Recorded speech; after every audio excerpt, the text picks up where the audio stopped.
আমরা যে কোনো পদক্ষেপ গ্রহণ করার ক্ষেত্রে এটা চিন্তা করব যে আল্লাহ আল্লাহর রসুল অসন্তুষ্ট হন, আল্লাহ শরীয়তের বিরুদ্ধে কোনো চিন্তা, কোনো পদক্ষেপ চলে যাচ্ছে আমাদের, এটা যেন ভুলও না হতে পারে, সেটার জন্য খেয়াল করা এটা আমাদের বহুত বড় দায়িত্ব। একটা প্রসঙ্গ আমি একবারে সুনির্দিষ্টভাবে এই মজলিসে আজকে বলছি, যেহেতু সবাইকে পেয়েছি, সেটা হলো আল্লাহ রাব্বুল আলামিন আমাদেরকে বানিয়েছেন, হয়তো আমরা পুরুষ না মহিলা। যাকে আল্লাহ পুরুষ বানিয়েছেন সে পুরুষ, যাকে আল্লাহ মহিলা বানিয়েছেন সে মহিলা। মহিলা বলে বলবে না আমি পুরুষ, পুরুষ বলে বলবে না আমি মহিলা। এটা হারাম, আল্লাহ সৃষ্টির সঙ্গে যুদ্ধ।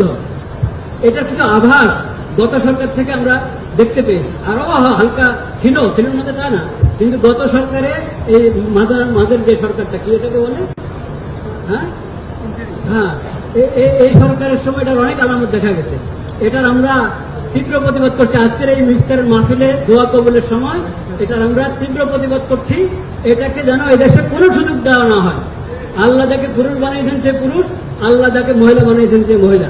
এখানে কিছুদিন আগে পুরস্কারের ঘোষণা এসেছে দেখেছি, এই ট্রান্সজেন্ডারের পুরস্কার, নাউজুবিল্লাহ। হ্যাঁ, সে আসলে পুরুষ কিন্তু মহিলার সাথে পুরস্কার পাবে আমাদের সরকারের কাছ থেকে না, কখনো না। মাননীয় প্রধানমন্ত্রীর তত্ত্বাবধানে যে সরকার, এই সরকার এখানে এই ধরনের কোনো পদক্ষেপ আমরা এটা কখনো গ্রহণ করব না। সবাই আমরা দোয়া করি আল্লাহ তাআলা আমাদেরকে ইস্তেকামত দান করেন।